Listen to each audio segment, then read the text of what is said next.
Have you ever been asked the question, what your most embarrassing moment was? For a long time, I didn't have an answer to it until I applied to graduate school. One of the questions on the essays was to name 3 adjectives that you would use to describe yourself. Well, I thought about it and I was like, well, I can't give the same adjectives that everyone else is going to give. Loyal, smart, hardworking. So what am I going to do? I decided to write a humor piece in which we got into Dan's brain as he thought of and then discarded certain adjectives. One of the adjectives that I thought of and discarded was strikingly handsome. Fast forward to the first day of school, because yes, I got in. The head of admissions does a speech every year that I think is there solely to scare the living daylights out of every new student. She basically recounts all of the accomplishments of the incoming class. I remember one of my classmates had spent over a year in Africa literally feeding starving children. Another one was a decorated war hero from the military. And yet a third had started and sold 5 different businesses. And then, she said, one of your classmates had the audacity to describe himself as strikingly handsome. Uh-oh. What if we had him stand up? What do you think, guys? Everybody's cheering. I'm slinking down into the chair like this is the worst moment of my life. She keeps teasing the audience, and I'm trying to figure out, is she really going to call me by name? Is she really going to do this to me? And I decided, yes, she is. And so I said, okay, I got to get ahead of it. I leaped up in my chair, I put my arms up, and I said, it's me! And it was dead silence for about a second, and then everybody erupted into cheers. And for the next 2 years at school, I had people coming up to me saying, I would introduce myself, hey, I'm Dan. They're like, you're the strikingly handsome guy. Now, why am I telling you this story and reliving the most embarrassing moment of my life? It's because I knew I didn't have the best grades. I knew I didn't have the best test scores. I knew I had to do something to stand out. Because these admissions officers are reading thousands and thousands of applications, and how many of them are using the exact same adjectives to describe themselves? So I decided to do something different, and it stood out from the crowd. And we all have that opportunity to do that for our customers every day. Because you know what? They are going through thousands and thousands of pieces of content every single day that are coming at them. And only a few pieces of those content actually hit the target. Now you can see there's some that are around the target. And as we get further and further out, there's even more holes. And this doesn't even account for the content or the marketing that didn't even hit the target at all. Folks, we don't need more content at people. We don't need more marketing or advertising. There is plenty of that out in the world. What we need are more experiences. Because people remember experiences. People talk about experiences. They don't talk about the latest marketing campaign. In almost every industry, including yours, competing on price is a loser's game. Just ask this gas station that is right down the street from my house. His competitor is right across the street offering, you guessed it, gas at, you guessed it, the same price. So if one of them decides to reduce the gas by a penny, and the other one follows suit, and then the other one follows suit, as consumers, we really like this idea, but it's a losing game for business. Competing on product or service is also becoming increasingly difficult because almost every industry, to some extent, is commoditized, as this gas station would definitely concur. One of the most innovative companies of our entire generation was Uber. It totally disrupted the taxi industry. It literally changed how we think about getting from point A to point B. And yet 4 years after Uber came out, a little company called Lyft was born. And today, I dare you to get into a car and tell me whether you are in an Uber or a Lyft. And chances are you're in both, because the drivers drive for both companies. True story, I could not make this up. I was doing a speech in Las Vegas. I called an Uber. I am positive it was the Uber app. And they give you the license plate. I thought I was being punked. The license plate of the Uber driver was LYFT. What? I get in the car, I'm like, what's up with your license plate? He goes, Uber was taken. But that's how undifferentiated that product has become. And I started by saying it is one of the most innovative companies of our generation. So if we cannot compete on price and we cannot compete on product or service, what's left is experience. The good news is experience is delivered by all of you. And your institutions have a unique set of employees. No one else has your employees. So by definition, you can create a unique experience. When we do this right, we can be like this guy.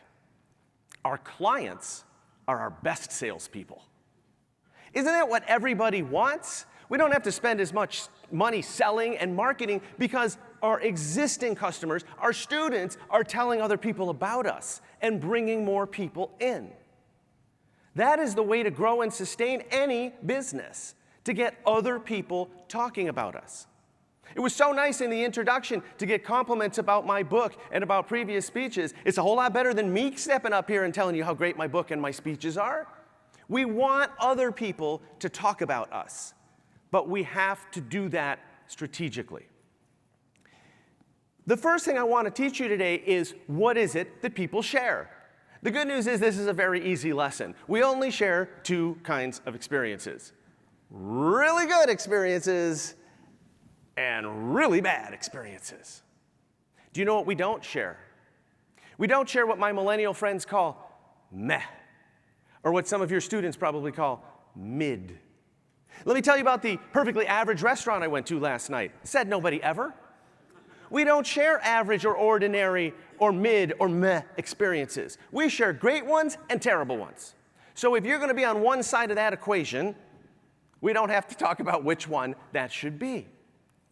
As it turns out, while 30% of US consumers, and I'm sure Canadians, they're a little bit nicer, but they're probably close, 30% say that they will share a negative experience on social media or they'll write a bad review after a bad experience. But almost half of consumers say the same thing about a positive experience, which means people want to share positive experiences.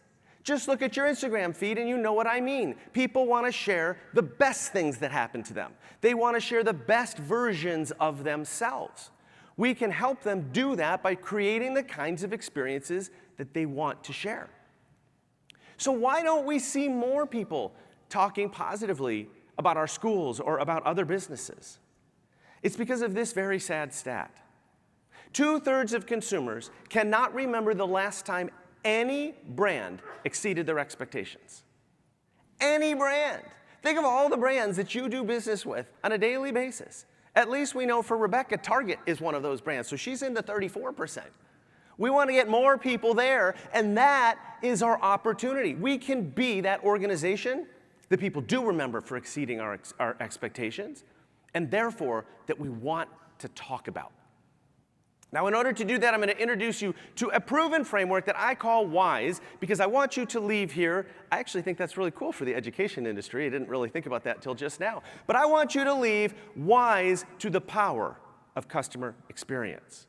Now, WISE stands for witty, immersive, shareable, and extraordinary. And I'm going to share real-life examples of all of these with you. Now, I am going to ask one thing of you. Most of the time that you're going to be here at this conference, you're going to be talking about higher education. I am not going to be talking about higher education, except for once. I'm going to give you examples from all sorts of industries, but I promise you I will bring it back to why it is relevant to you. One of the things that I have found across every industry is that if we are looking at our direct competition for inspiration, we are not going to find it. That's the worst place to look, because even if we love what they're doing, we're just going to copy them, and then we're not differentiated. The best place to look for inspiration is all the other industries out there. because we can learn from them and bring something back to our educational institution. Let's start with witty.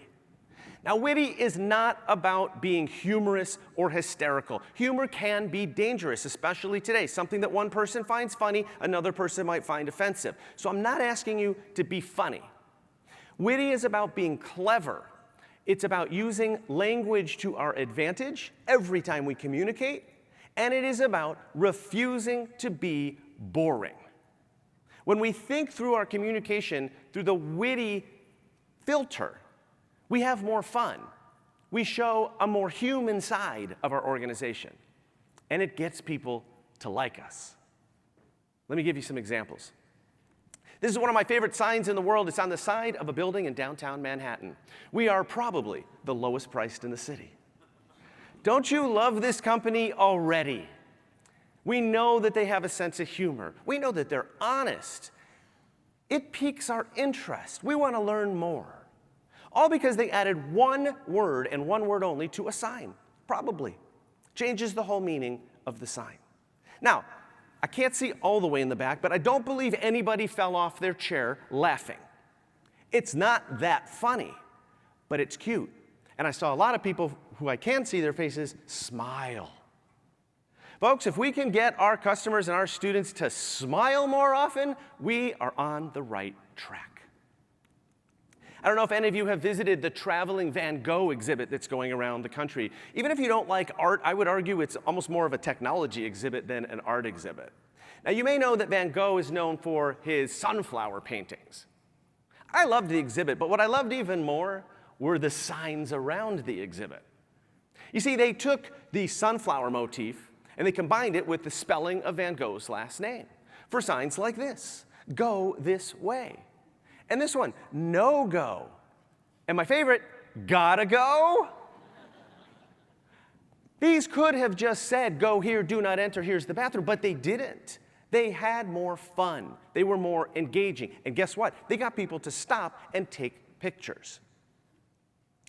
Why on earth would you use this international sign for the bathroom when you could do what Sushi-san restaurant in downtown Chicago does, which is use this international sign for the bathroom?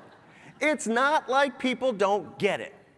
And if you can get people smiling or laughing on the way to the bathroom, now you are really making progress.